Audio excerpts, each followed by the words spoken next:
नीलगिरी की धुंध भरी पहाड़ियों में एक कहानी खुलती है। ये हवा में फुसफुसाई जाती है, यूकेलिप्टस और पुराने पन्नों की खुशबू पर तैरती है। ये एक किताब की बात करती है, एक किताब जो शायद है ही नहीं, फिर भी इसकी कहानी बनी रहती है, सुनने वालों के दिल में एक फुसफुसाहट। ये कहानी डरपोकों के लिए नहीं है, ये सपने देखने वालों और खोजियों के लिए है, उन लोगों के लिए जो अनदेखी ताकत में विश्वास रखते हैं।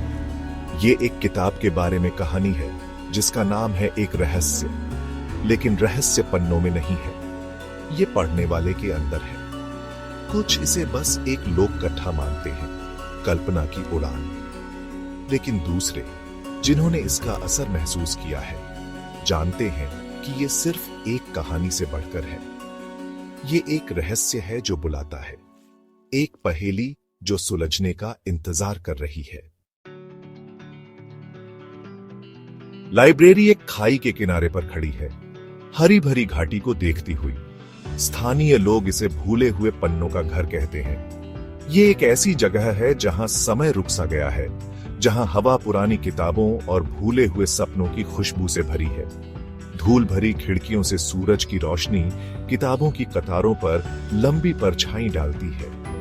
अनगिनत किताबों के भार से अलमारियां कराह रही हैं, हर एक अपने आप में एक दुनिया।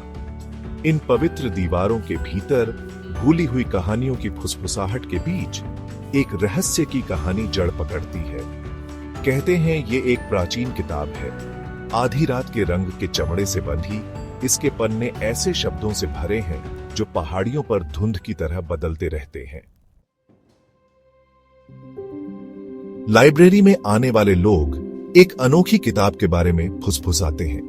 वे एक ऐसी किताब की बात करते हैं जिसकी रीढ़ पर कोई शीर्षक नहीं है, कोई लेखक नहीं है।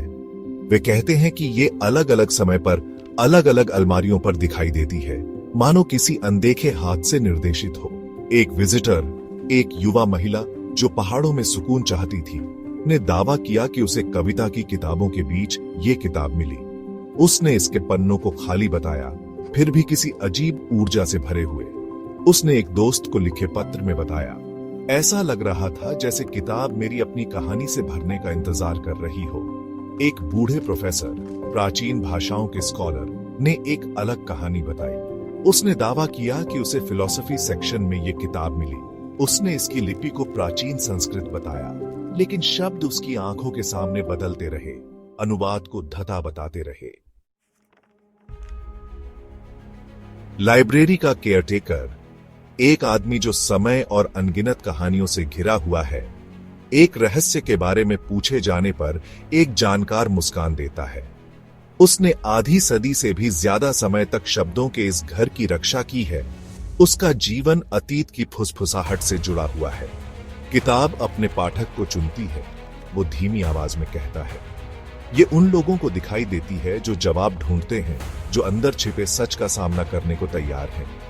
वो किताब के बारे में ऐसे बात करता है जैसे वो कोई जीवित चीज हो, अपनी चेतना वाला प्राणी। कुछ लोग कहते हैं कि ये एक पोर्टल है, वो शरारत से अपनी आंखें चमकाते हुए कहता है, दूसरी दुनियाओं, दूसरी रियलिटीज का रास्ता।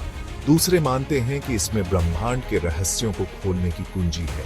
वो रुकता है, खामोशी को हवा में लटका देता है, लेकिन सच मेरे प्यारे कहीं ज्यादा गहरा है। किताब एक आईना है। ये विचार कि एक रहस्य पारंपरिक अर्थों में एक किताब नहीं है, बल्कि पाठक के अपने अवचेतन का प्रतिबिंब है। उन लोगों के बीच फुसफुसाया जाता है जिन्होंने इसका असर महसूस किया है। ऐसा कहा जाता है कि किताब छिपे हुए सच, अनकहे डिजायर्स और भूले हुए सपनों को उजागर करती है। एक युवा कलाकार जो लाइब्रेरी के शांत एकांत की ओर आकर्षित हुआ, ने दावा किया कि किताब ने उसके अंदर एक छिपी हुई प्रतिभा को जगाया। उसने ऐसे रंग और आकार देखने की बात कही जो उसने पहले कभी कल्पना भी नहीं की थी। रचनात्मकता के एक उछाल को महसूस करने की जिसे वो केवल जादू ही बता सकता था। एक बिजनेसमैन अपनी जिम्मेदारियों के बोझ तले दबा हुआ किताब के खाली पन्नों में सुकून पाता है। उसने शांति और स्पष्टता की भावना की बात की, उन चिंताओं से मुक्ति की जो उसे वर्षों से सता रही थीं। एक रहस्य की पहेली में इसके गायब होने का रहस्य भी जुड़ जाता है। जैसे ही ये लाइब्रेरी में अचानक प्रकट हुई, किताब बिना किसी निशान के गायब हो गई। कुछ लोग कहते हैं कि इसे चुरा लिया गया था, एक खजाना जो इतना कीमती था कि उसे बिना पहरे के नहीं छोड़ा जा सकता था। दूसरों का मानना है कि ये बस अस्तित्व में नहीं रही, इसका उद्देश्य पूरा हो गया। हालांकि पुराना केयरटेकर एक अलग दृष्टिकोण पेश करता है। किताब कभी सच में नहीं जाती, वो फुसफुसाता है। उसकी आंखें एक ऐसी बुद्धि से भरी हैं जो शब्दों से परे है।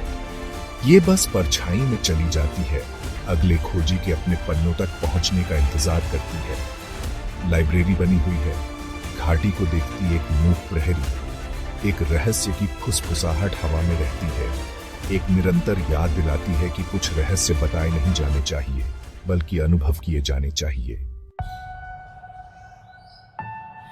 शायद एक रहस्य का असली जादू उसके भौतिक रूप में नहीं है, बल्कि उस गहरे प्रभाव में है जो इसका उन लोगों पर पड़ता है जो इसकी शक्ति में विश्वास करते हैं। ये एक याद दिलाता है कि सबसे बड़ी कहानियां किताबों में नहीं, बल्कि हमारे भीतर पाई जाती हैं। अगली बार जब आप खुद को एक लाइब्रेरी में पाएं, भूली हुई कहानियों की फुसफुसाहट से घिरे, तो सुनने के लिए कुछ समय निकालें। हो सकता है कि आपको एक रहस्य की धीमी गूंज सुनाई दे, आपको बुला रही हो, आपको अपने दिल में छिपे रहस्यों को खोजने के लिए आमंत्रित कर रही हो। क्योंकि असली किताब, जो किताब वहां नहीं थी, वो किताब है जिसे हम खुद लिखते हैं, अपने जीवन, अपने सपनों और अपने अनुभवों से। और शायद यही सबसे बड़ा रहस्य है।